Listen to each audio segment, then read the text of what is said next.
Assalamualaikum warahmatullahi wabarakatuh. Perkenalkan, nama saya Marhama. Saya mahasiswa dari kampus IAI Nusantara Batanghari. Salam kenal untuk adik-adik semuanya.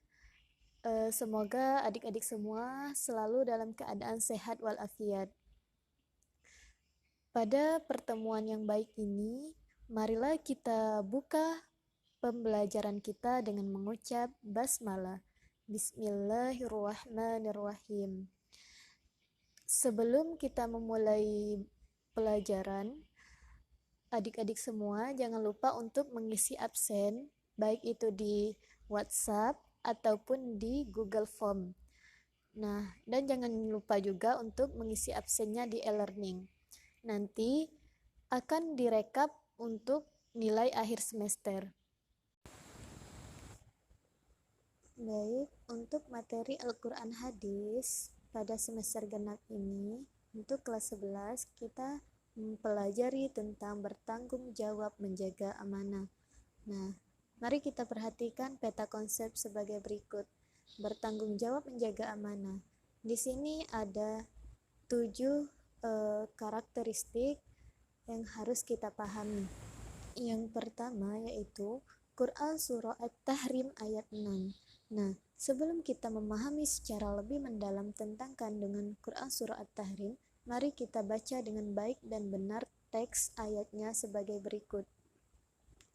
A'udzu billahi minasyaitonir rajim. Bismillahirrahmanirrahim. Ya ayyuhalladzina amanu qu anfusakum wa ahlikum nara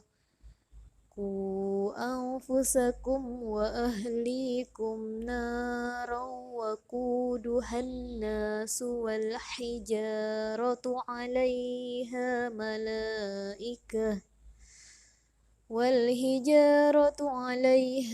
malaikatun ghilazun shidadun la ya'sunallaha ma amarahum wa yaf'aluna ma yu'marun. Nah, yang mana artinya, wahai orang-orang yang beriman, peliharalah dirimu dan keluargamu dari api neraka yang bahan bakarnya adalah manusia dan batu. Penjaganya malaikat-malaikat yang kasar dan keras, yang tidak durhaka kepada Allah terhadap apa yang diperintahkan kepada mereka, dan selalu mengerjakan apa yang diperintahkan.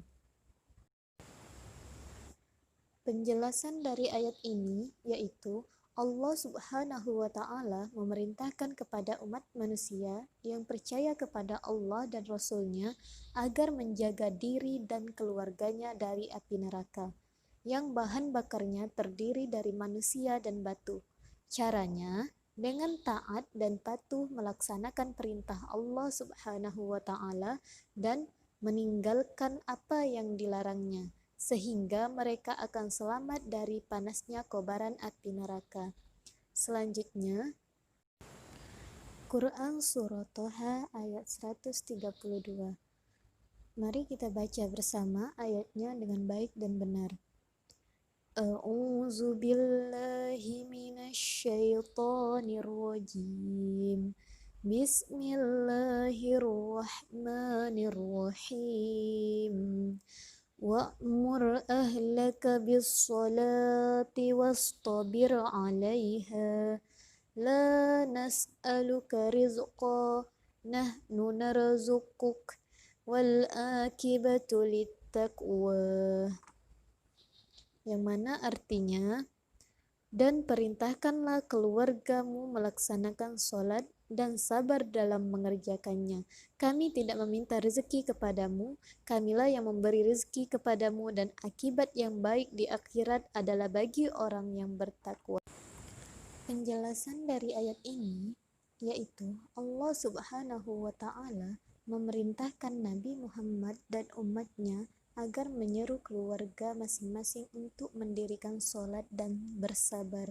Maksudnya, menyelamatkan keluarganya dari siksa api neraka dengan cara melaksanakan sholat yang diikuti dengan kesabaran dalam melaksanakannya. Baik, yang ketiga yaitu Quran Surah Al-An'am ayat 70.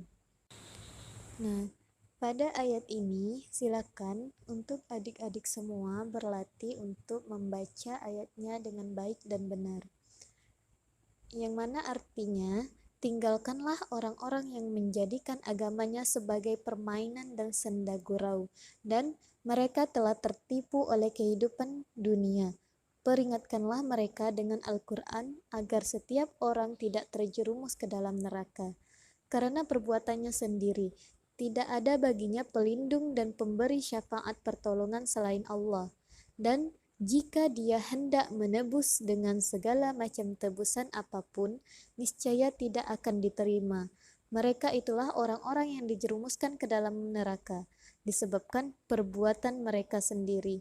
Mereka mendapat minuman dari air yang mendidih dan azab yang pedih disebabkan kekafiran mereka dahulu. Penjelasan dari ayat ini yaitu Allah memerintahkan kepada Nabi Muhammad dan orang-orang yang beriman agar meninggalkan dan memutuskan hubungan dengan orang-orang yang menjadikan agama sebagai main-main dan bahan senda gurau. Dengan memperolok-olok agama, mereka mau mengerjakan perintah agama dan menghentikan larangannya atas dasar main-main dan tidak bersungguh-sungguh. Mereka tidak membersihkan diri dan jiwa mereka, serta tidak memperbaiki budi pekertinya sebagaimana yang telah dicontohkan Nabi Shallallahu Alaihi Wasallam. Yang keempat yaitu Quran Surah An-Nisa ayat 36.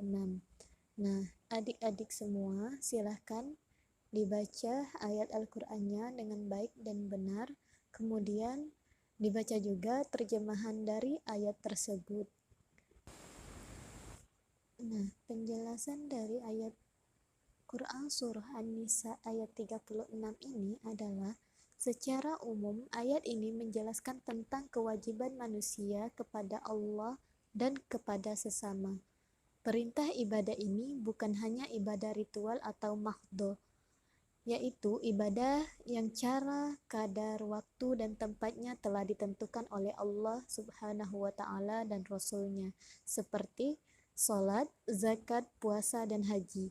Tapi ibadah yang mencakup ibadah ghairu mahdhah, yaitu semua pekerjaan baik yang dikerjakan dalam rangka hanya untuk memperoleh ridho Allah, bukan karena yang lain, seperti membantu fakir miskin, memelihara anak yatim, dan mengajar orang lain, yang pelaksanaan dan tata caranya tidak diatur secara rinci dan diserahkan kepada manusia, atau dengan kata lain, mencakup segala aktivitas atau perbuatan yang hendak dilakukan hanya karena Allah Subhanahu wa Ta'ala.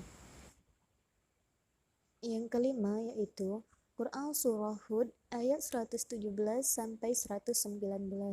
Nah, adik-adik silakan dilihat bukunya dan video ini. Silakan adik-adik semua berlatih untuk membaca ayatnya dengan baik dan benar.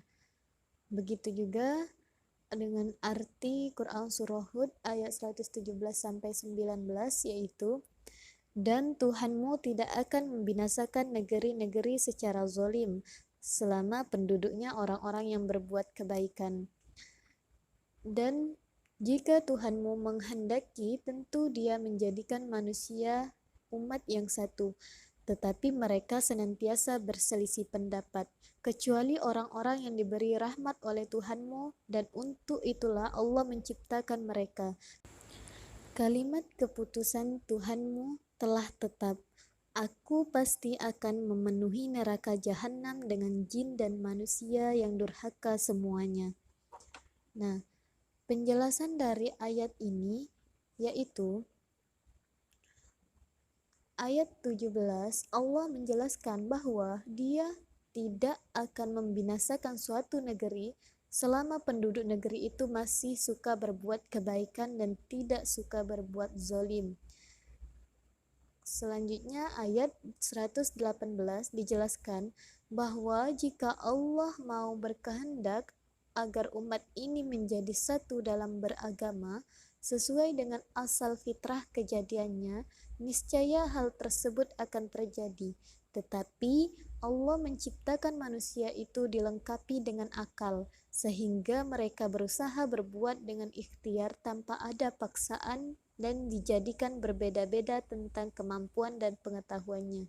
Sekalipun pada mulanya manusia adalah umat yang satu dan tidak ada perselisihan di antara mereka, tetapi setelah berkembang biak timbullah keinginan dan kemauan yang berbeda-beda, karena itulah timbul perbedaan pendapat yang tidak habis-habisnya. Sedangkan pada ayat 119 Allah Subhanahu wa Ta'ala menjelaskan bahwa perselisihan tidak hanya terjadi di antara para pemeluk agama seperti agama Yahudi, Nasrani, Majusi, Islam, tapi juga sesama penganut agama yang sama pun sering berselisih, kecuali orang-orang yang mendapat rahmat, taufik, dan hidayahnya.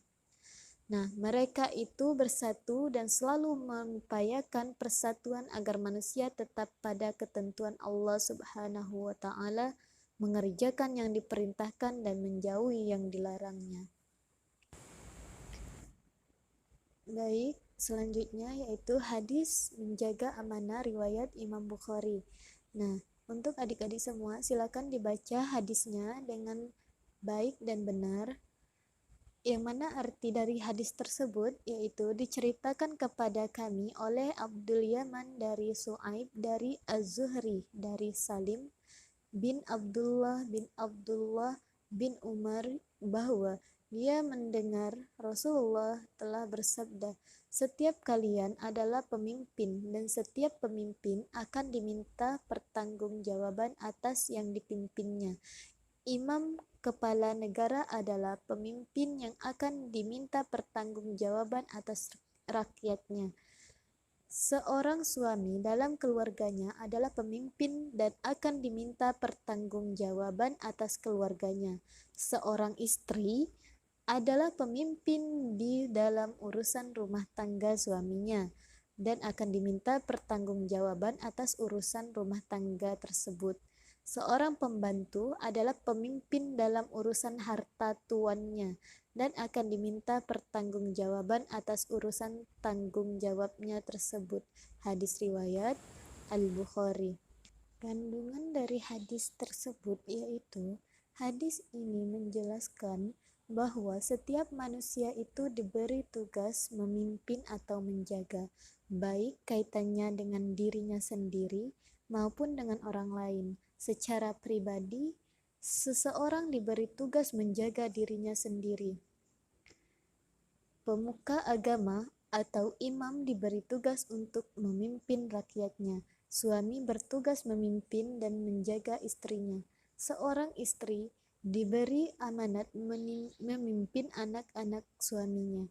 Pembantu diberi tugas menjaga harta dan kekayaan tuan, dan anak diberi tugas menjaga kekayaan orang tuanya.